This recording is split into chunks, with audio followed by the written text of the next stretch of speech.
Put him away, and I think Canelo's a much better mover than people give him credit for. And I think Crawford will be hit more and hit harder than he's ever been hit before, but I don't think he'll go out or down. Consistent with Terence Crawford's fight schedule over the last several years, where he's been pretty much fighting one time a year. That one time a year is clearly giving him a lot of time to rest and recover from his injuries. Boxing analysts are spotting a big problem in Terence Crawford's latest training clips. Gareth said that while he initially thought Crawford would defeat Canelo Alvarez, his view has changed. With the fight coming up, he now favors Canelo, believing Crawford will encounter punches unlike anything he's dealt with before. This shift reflects rising concerns about whether Crawford can handle Canelo's strength and compete at the top level. That's early on. Very close rounds in the first 3 or 4. We'll be divided on who's winning. I think Canelo will get going in the second third of the fight and land some big shots. I think Crawford will look good as well. Rounds 6 to 9, we'll be looking at who's getting ascendancy in the fight. Crawford will have weathered the storm of the big Canelo punches, countered himself, still close rounds. I think Canelo will push away and in my view will win the fight, because I don't think Crawford's going to put him away, and I think Canelo's a much better mover than people give him credit for, and I think Crawford will be hit more and hit harder than he's ever been hit before, but I don't think he'll go out or down, and if he does go down, he'll get up. I think it'll be a very, very close affair, and I think even if in those last 6 rounds Crawford's got Canelo's number in terms of movement and timing, I still think if it's very close in rounds, I think it'll either be a draw or a narrow points decision for Saul Canelo Alvarez that everybody feels is very controversial, and then they'll do it again. That's how I see it playing. That's the plot, if you like, with the subplots in the drama of one of the biggest fights we've seen in Vegas since. Gennady Golovkin's trainer has issued a strong warning that Terence Crawford might struggle to keep his energy up in the higher weight class. He predicts Crawford could start having trouble as early as the 4th round. The main concern is the sudden increase in body size and muscle, which could slow him down. Since Crawford has never fought at this weight before, the trainer says the adjustments are huge. Carrying extra weight can make even a top fighter feel heavy, tire quickly, and get frustrated early. If Crawford can't manage his pace, he risks burning out before the middle rounds. Triple G's former trainer said that Crawford's gonna be quick in the first 4 rounds, but once Canelo figures him out and actually starts hitting Terence Crawford, in which Sanchez described as, quote, like a huge truck hitting him, it'll be game over for Terence Crawford. He explained that Crawford may not have the legs for someone like Canelo in the 168-pound division. Sanchez also added that if Canelo was eventually going to be Crawford's endgame, then Crawford should have jumped weight divisions a while back. Now, Crawford could have technically done that after the Spence fight. However, his once-a-year fight schedule prevented that from happening. Reports suggest that Terence Crawford may have developed a shoulder issue during his preparations for the Canelo Alvarez fight. While nothing has been officially confirmed, the possibility has already raised concern among fans and analysts. This is especially worrying because Crawford's career has usually followed a slow pace, with only 1 or 2 fights a year. That schedule allowed him to rest, recover, and step into the ring at full strength. This time, the quick turnaround has removed that advantage, meaning any lingering discomfort could carry into fight night. A shoulder problem is serious in boxing, as nearly every part of a fighter's game, from fast, precise punches to blocking and controlling distance, depends on healthy shoulders. Even a small strain could slow Crawford's power punches, making it harder to challenge Canelo effectively. Beyond the physical effects, it could also affect him mentally, causing hesitation during exchanges. Against a heavy-hitting, experienced fighter like Canelo Alvarez, any hesitation can be costly. If the injury is real, Crawford will face a tough fight. Going into the ring without full strength against someone of Canelo's level leaves very little margin for error. turning an already risky challenge into an even bigger test. Training camp and in every single solitary fight, a guy that is as old as Terence Crawford, 37, 38 years old, is going to have some type of injuries. They're going to have some type of old nagging type of stuff, especially a guy that works as ridiculously hard as Terence Crawford does. That was just a matter of time before wear and tear is going to start going and things are going to start popping off and going wrong, right? Also, you can tell that the reason that this is kind of consistent with Terence Crawford's fight schedule over the last several years, where he's been pretty much fighting one time a year. That one time a year is clearly giving him a lot of time to rest and recover from his injuries and gives his body time to heal up. And as a result, okay, he's ready to go during fight time. So I wouldn't put too much on this. I would say though that if you're a gambling person, man, you should probably want to keep your money in your pocket for this particular fight, man, because this thing can absolutely positively go either way with between the two of these guys. Canelo Alvarez is an exceptional fighter, much bigger than Terence Crawford is, or been fighting at a much bigger weight class than Terence Crawford's been fighting at, and much more experienced at that level at 168 pounds. But Terence Crawford is just such a superb fighter and such an intelligent fighter in there that you can know that he's going to be coming there to fight, and he's got a significant chance to win that fight. Unless, of course, that injury is real. I mean, and it is significant and is preventing him from, really sitting down on his punches, because he's going to have to at a point in time with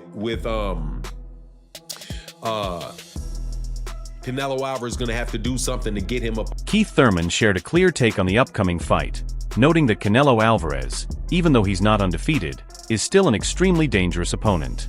Thurman said every boxer has flaws, but that doesn't mean they're easy to exploit. He highlighted Canelo's experience, skill, and toughness, stressing that he shouldn't be underestimated.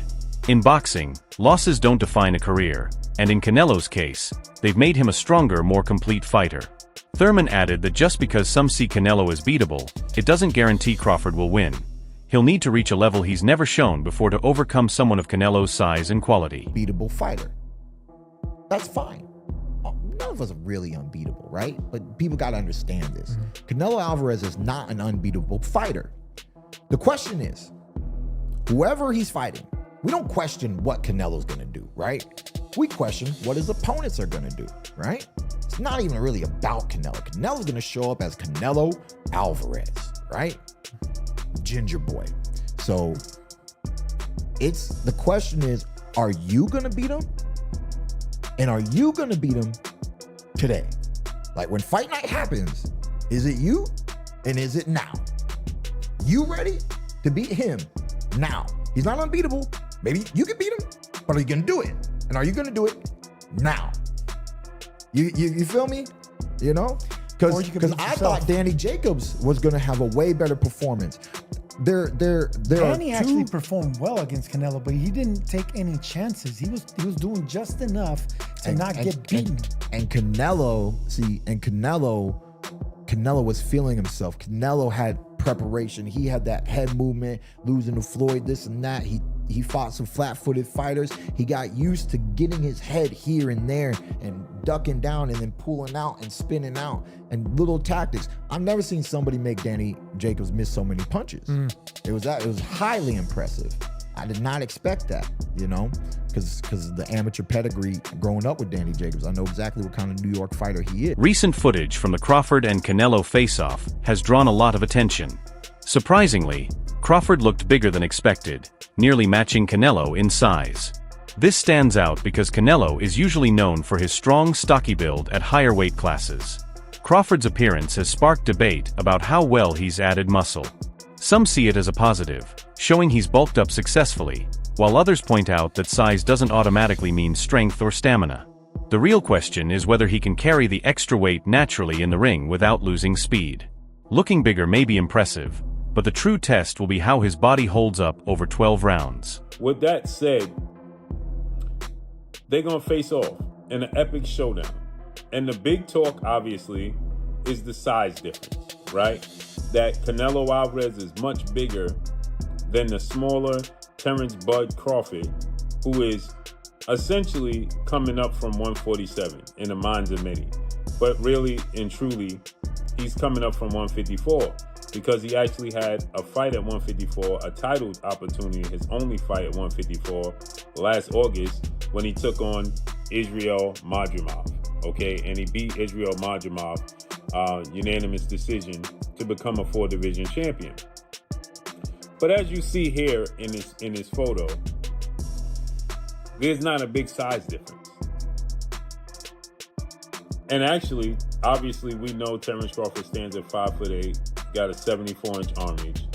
Canelo stands at 5'7" with a 70-inch arm reach. There's not a massive size difference at all whatsoever. Now, clearly, as you see, Terence Crawford clearly has on what looks like Balenciaga shoes, and we know they are extremely big shoes, and it make you slightly taller. And Canelo Alvarez has on flats. The thing here is, the more important thing is, not if Terence Crawford can take Canelo Alvarez's punches. It's not if Terence Crawford, is going to get bullied around the ring.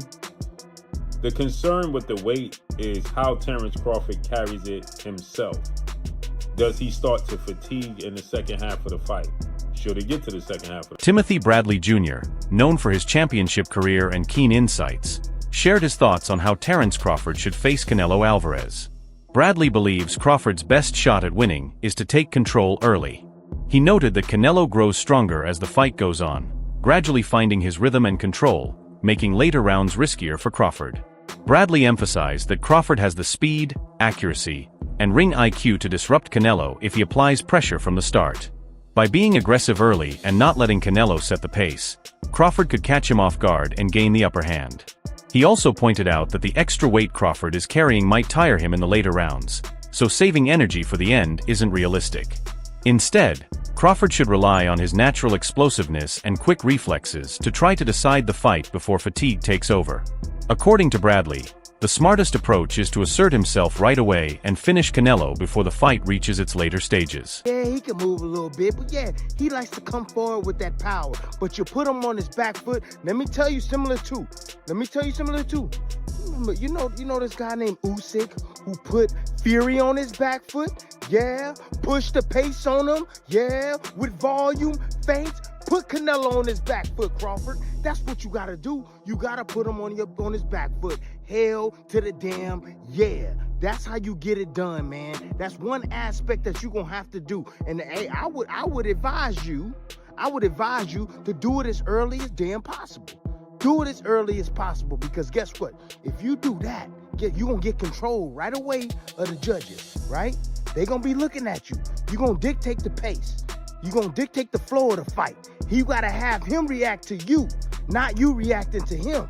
That's how you gain control of the fight real quick, real soon. Get active with that jab. You don't necessarily have to come out in the southpaw stance. You can come out in the orthodox stance. You know, what's the punch that always hits Canelo all the time? Easy work, the jab.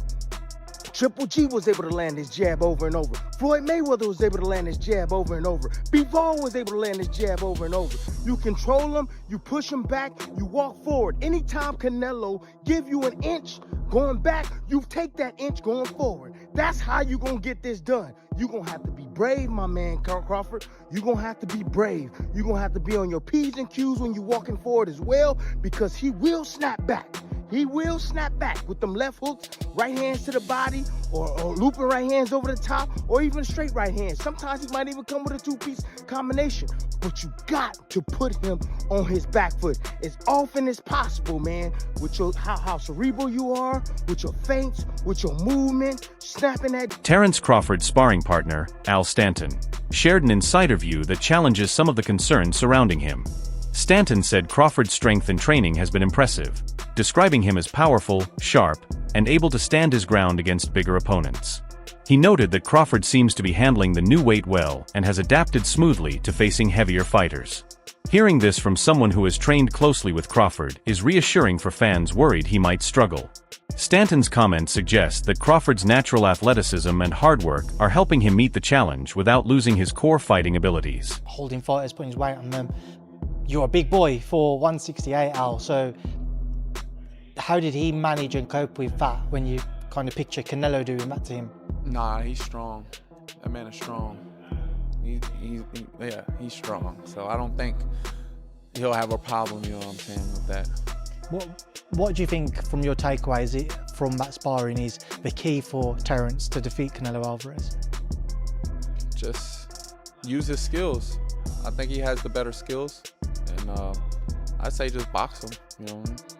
Just box him the whole night. Given your experiences with him, and as you mentioned, you know, he's strong in those sparring sessions, do you have no doubts then that when he's in there at 168, he'll feel fully fledged and capable of performing for those 12 rounds? Yeah. For 37 years old, like, he's training like he's like 25. Like, I don't think there'll be no problem at all with the fight. What do you think he has to be mindful of that Canelo can produce? What do you think he has to be wary of in that fight? Power. That's it. Former welterweight champion Shawn Porter also shared his take, focusing on how Crawford has handled moving up in weight. Porter explained that Crawford hasn't rushed the process, but has added pounds gradually and carefully. He noted that Crawford first put on about 10 pounds, then another 10, giving his body time to adjust at each stage. Porter said this method is the smart way to move up in weight, as it avoids putting extra strain on the body. He added that Crawford is carrying the weight evenly, so his speed and agility haven't been compromised. For a fighter who relies on quickness and sharpness, maintaining that balance is crucial when facing someone as experienced as Canelo. The thing a fighter can do when he's trying to gain 10 pounds to fight at another weight class is hit the weights, up your protein and things of that nature. I saw the man eat. The man is eating brilliantly. You know, he's doing it all right. And that's what I meant when I said, you know, when he decided to take on this challenge and Canelo Alvarez, it takes a good 2 years to successfully put on 10 pounds, along with successfully putting on 10 pounds to get your body to acclimate to that weight, right? So when people talk about him being out of the ring for 13 months, they really have to also accept they have to understand that he's been working and training for everything that he needs to do on fight night against Canelo Alvarez. So you saw him in camp as he was building and putting that weight on, and you said that you think he's doing it right.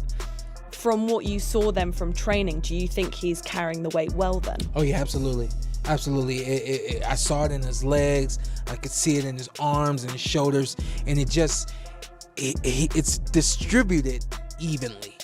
You'll get a lot of guys who are bottom heavy. You know, they don't have much on the top half. So once you get to the inside, they don't have a lot that they can do with you from this standpoint. I know a lot of people are concerned with Canelo Alvarez. Should he get in close?